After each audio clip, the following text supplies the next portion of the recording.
instalment of 3Shape tips and tricks.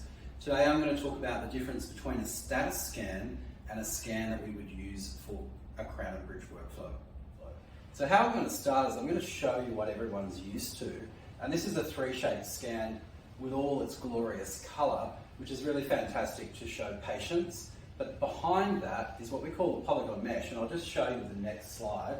And you can see it's the same scan, and what we have here is a series of these little triangles or polygons which form our three-dimensional object.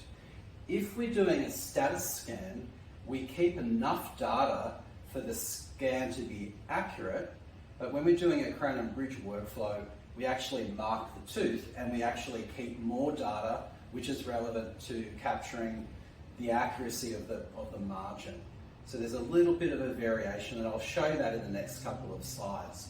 So just to go over it again, we've got the original colour rendition of the scan behind it, which is important in terms of our three-dimensional object and the status scan. The next image is about post-processing, and you can see on the right-hand side the image is a lot more defined.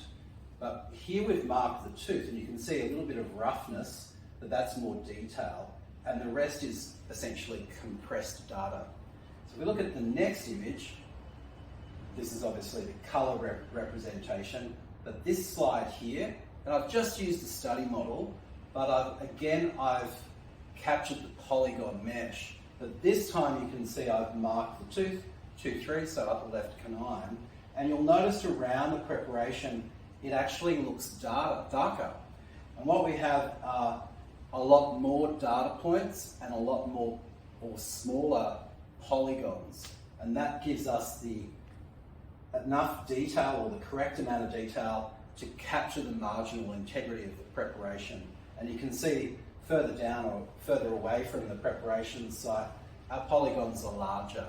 So the difference between a crown and bridge workflow, we need to mark the tooth to maintain the accuracy so that we have the sufficient accuracy of the margin.